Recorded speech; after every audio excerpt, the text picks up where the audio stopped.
है friends, welcome to S G tech. जैसे कि प्रीवियस वीडियो में हमने देखा था जावा होती क्या है, जावा की फीचर्स क्या है, जावा की हिस्ट्री क्या है, जावा को डाउनलोड कैसे करते हैं, इंस्टॉल कैसे करते हैं, जावा की पाथ को कैसे सेट करते हैं और जावा के जो प्रोग्राम्स होते हैं काम कैसे करते हैं। तो ये जो था ये पूरी थी जावा की इंट्रोडक्शन। तो आज से हम शुरू करने जा रहे हैं जावा की प्रॉपर सिलेबस। तो चलिए आज की वीडियो शुरू करते हैं।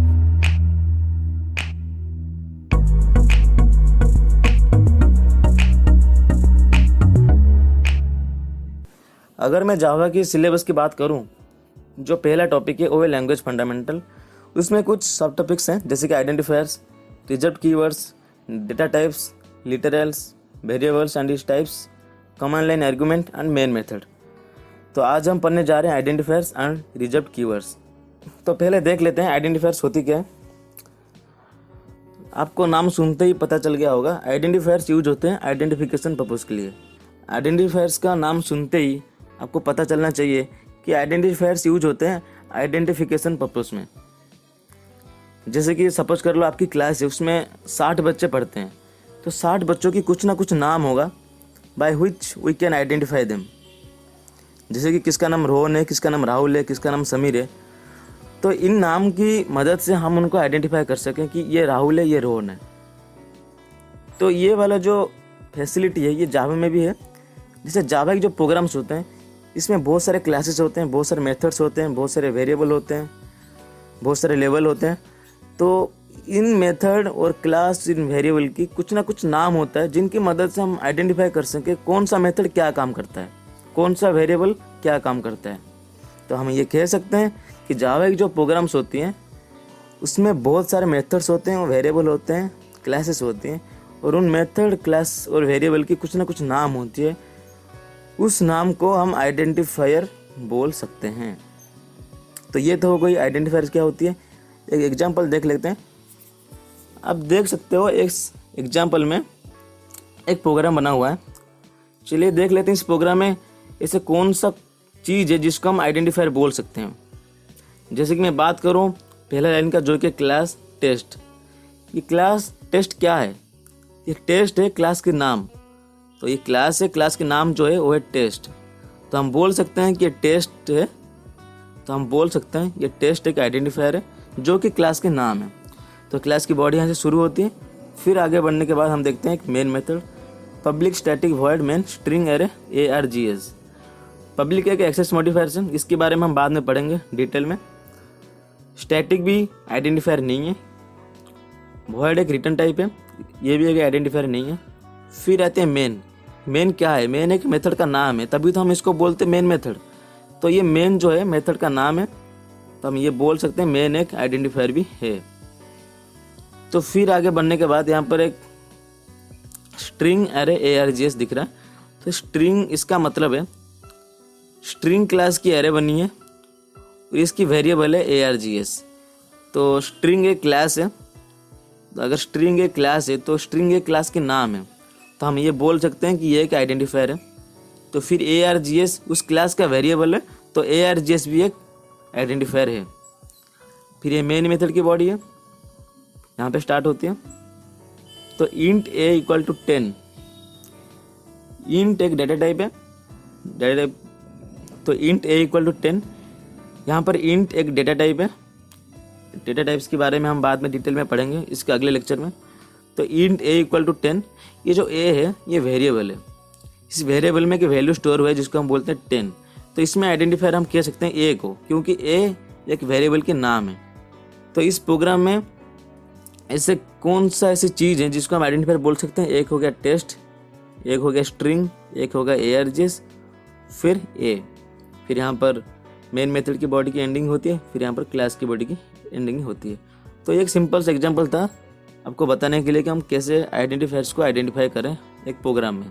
आइडेंटिफायर्स को डिफाइन करने के लिए कुछ रूल्स बनी है जावा में, तो हमको उनको फॉलो करना पड़ेगा ताकि कंपाइल टाइम एरर ना आए हमारी प्रोग्राम में। तो चलिए देख लेते हैं जो रूल्स हैं वो क्या क्या हैं। पहला जो रूल है वो होती है, अगर आप आइडेंटिफायर को डिफाइन करना चाहते हो तो वो होनी चाहिए कैपिटल A से कैपिटल Z के बीच में कोई भी लेटर, स्मॉल a से स्मॉल z के बीच में कोई भी लेटर हम डिफाइन कर सकते हैं आइडेंटिफायर्स के लिए, जैसे ABCD XYZ PQ कुछ भी रख सकते हो आप। आपकी वेरिएबल की नेम हो गया, मेथड की नेम हो गया, क्लास की नेम हो गया, कुछ भी आप रख सकते हो, इसमें कोई एरर नहीं शो करेगा। अगर मैं डिजिट की बात करूं तो डिजिट में सिर्फ 0 to 9 ही यूज होंगे। अगर मैं कुछ सिंबल की बात करूं जो कि डॉलर सिंबल यूज हो सकती हैं जावा के आइडेंटिफायर्स को डिफाइन करने के लिए। अगर इसके अलावा हमने कुछ भी और यूज करा तो हमको एक कंपाइल टाइम एरर मिलेगा, वो है इलीगल कैरेक्टर, जो कि जावा को पता नहीं इस कैरेक्टर का नाम क्या है, इस कैरेक्टर का काम क्या है, इस कैरेक्टर है क्या। तो हम सिर्फ कैपिटल ए से कैपिटल जेड, स्मॉल ए से स्मॉल जेड और 0 to 9 और डॉलर सिंबल की यूज कर सकते हैं, और अंडरस्कोर की जो सिंबल होती है उसका भी यूज कर सकते हैं आइडेंटिफायर्स को डिफाइन करने के लिए। और जो दूसरा रूल है वो है जो आइडेंटिफायर्स होते हैं वो डिजिट से स्टार्ट नहीं होना चाहिए। जैसे कि आप लिख सकते हो A1 2 3 ये वैलिड है और 1 2 3 ये इनवैलिड है।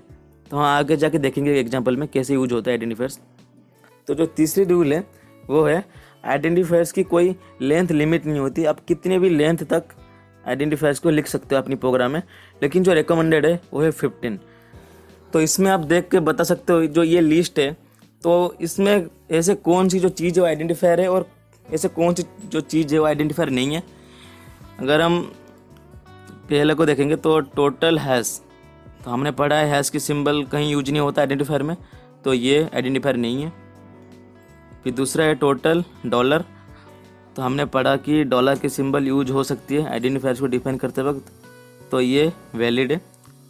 तो ये फिर है S@B, तो @ यूज नहीं होता आइडेंटिफायर्स में, तो ये भी इनवैलिड है। 1 2 3 A, जैसे कि हमने पहले से पढ़ा हुआ है कि आइडेंटिफायर्स की जो स्टार्टिंग होती है वो डिजिट से नहीं होती है, तो ये भी इनवैलिड है। लेकिन ये जो है ये वैलिड है क्योंकि इसकी जो स्टार्टिंग होती है कैरेक्टर से होती है, फिर उसके बाद नंबर से, तो ये वैलिड है। ब्रेक इनवैलिड है, ब्रेक इसीलिए इनवैलिड है क्योंकि ब्रेक एक रिजर्व कीवर्ड्स है जावा में, आगे हम पढ़ेंगे रिजर्व कीवर्ड्स क्या क्या होती है। तो ब्रेक इनवैलिड है। स्ट्रिंग वैलिड है क्योंकि स्ट्रिंग एक क्लास की नाम है, तो स्ट्रिंग वैलिड है। फिर है टोटल अंडरस्कोर नंबर, तो ये वैलिड है क्योंकि हम अंडरस्कोर की सिंबल यूज कर सकते हैं जावा के आइडेंटिफायर्स में। तो फिर है डॉलर B, तो इसको हम वैलिड कह सकते हैं क्योंकि डॉलर की सिंबल यूज होती है और A और B ये भी यूज होती है आइडेंटिफायर्स में, तो हम इसको बोल सकते हैं ये वैलिड है। तो ये था एक छोटा सा टेस्ट आपके लिए कि आपको पता चले, आप आसानी से पॉइंट आउट कर पाए कि कौन सा आइडेंटिफायर है कौन सा आइडेंटिफायर नहीं है। तो यहाँ पर आप देख सकते हो जो कि जावा आइडेंटिफायर्स आर केस सेंसिटिव, इसका मतलब हम प्रोग्राम में समझेंगे। जैसे कि यहाँ पर है पब्लिक क्लास टेस्ट, ये पब्लिक को आप इग्नोर करो, हम इसके बारे में बाद में पढ़ेंगे कि पब्लिक क्या है। एक्सेस मॉडिफायर्स में हम डिटेल में पढ़ेंगे पब्लिक के बारे में, लेकिन फिलहाल जान लीजिए क्लास की मॉडिफायर है। तो यहाँ पर क्लास की टेस्ट ये तो हो गया है हमारा जो आइडेंटिफायर्स होती हैं। फिर है मेन मेथड, फिर यहाँ पर देखिए int num equal to 10। Int ये जो नम लिखा है ये टोटली स्मॉल लेटर में लिखा हुआ है। इंट NUM ये टोटली कैपिटल लेटर में लिखा है जिसका वैल्यू है 20। इंट NUM इक्वल टू 30, ये जो n है ये कैपिटल लेटर में लिखा है और ये बाकी दो स्मॉल लेटर में लिखे हुए हैं। तो जावा की जो आइडेंटिफायर्स होते हैं उनका जो नाम होते हैं, इसका भी नाम नम है, इसका भी नाम नम है, इसका भी नाम नम है, लेकिन इनकी जो वर्किंग होती है वो डिफरेंट होती है।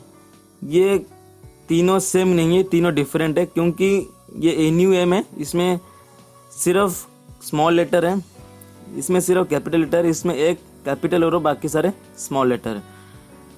तो ये तीनों डिफरेंट है क्योंकि इनकी जो लिखने का तरीका है वो डिफरेंट है।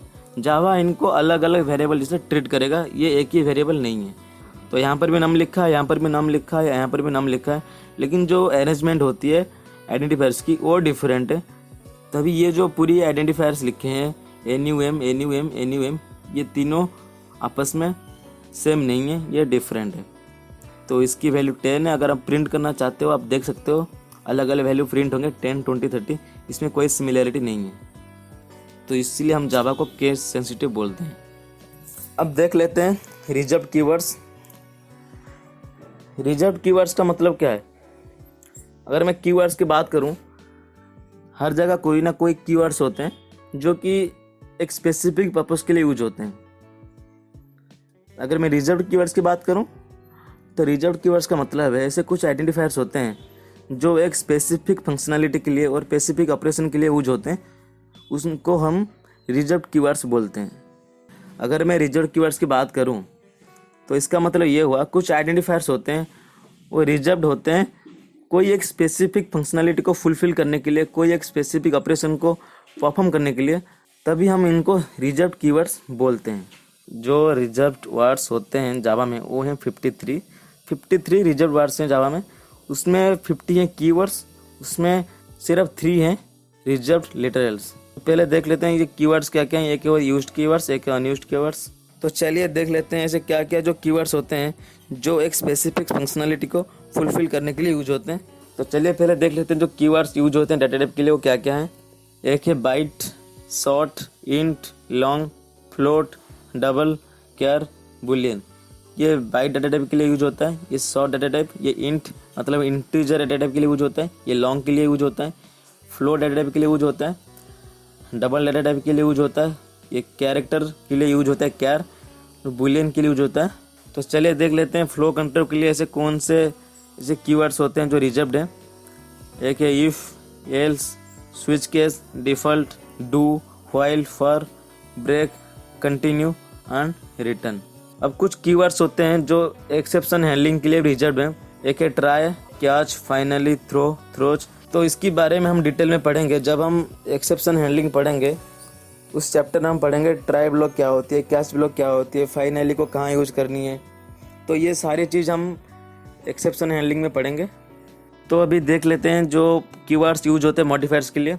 वो है public, private, protected, final, abstract, static, native, synchronized, volatile, transient और स्ट्रिक्ट एफवी। तो इस सब के बारे में हम पढ़ेंगे एक्सेस मॉडिफायर्स की लेक्चर सीरीज में। तो फिर आती है कीवर्ड्स पर क्लासेस। क्लासेस के लिए से क्या क्या जो कीवर्ड्स होते हैं जो यूज होते हैं। एक हो गया class, package, interface, extend, implements and import. तो ये थे कुछ कीवर्ड्स जिसको यूज करा जाता है कोई एक स्पेसिफिक या पर्टिकुलर ऑपरेशन या फंक्शनैलिटी को परफॉर्म करने के लिए। फिर है इनम कीवर्ड। इनम एक कीवर्ड है जो कि यूज होता है प्री डिफाइंड कांस्टेंट को रिप्रेजेंट करने के लिए। जैसे कि कलेक्शन ऑफ डेज हो गया, जैसे कि Monday, Tuesday, Wednesday, Thursday, Friday. ये जो सारे चीज़ें हैं ये पहले से प्री डिफाइंड है। तो अगर हम उसको रिप्रेजेंट करना चाहते हैं तो इनम कीवर्ड की मदद से हम उनको रिप्रेजेंट कर सकते हैं। जैसे कि यहाँ पर एक एग्जांपल है इनम मंथ, फिर यहाँ पर जनवरी, फरवरी, मार्च, ऐसे करके हम दिसंबर तक रिप्रेजेंट कर सकते हैं एक ही कीवर्ड की मदद से जो कि है इनम। तो इनम का काम ये है जो कि प्री डिफाइंड कॉन्स्टेंट्स होती हैं उनको रिप्रेजेंट करने के लिए इनम कीवर्ड की मदद ली जाती है। तो इसका मतलब ये हुआ इनम कीवर्ड यूज होता है एक प्री डिफाइंड कॉन्स्टेंट को रिप्रेजेंट करने के लिए। तो फिर देख लेते हैं रिजर्व लेटरल्स क्या क्या है, जो कि है ट्रू, फॉल्स और है नल। ट्रू फॉल्स यूज होते हैं बुलियन डाटा टाइप में, और ये जो नल है, नल का मतलब है जीरो, नल का मतलब कुछ नहीं। तो ये एक डिफ़ॉल्ट वैल्यू है, ऑब्जेक्ट रेफरेंस के डिफ़ॉल्ट वैल्यू है नल। तो ये तीनों थे रिजर्व्ड लिटरल्स। तो आज के लिए बस इतना ही, मिलते हैं नेक्स्ट वीडियो में। Thanks for watching.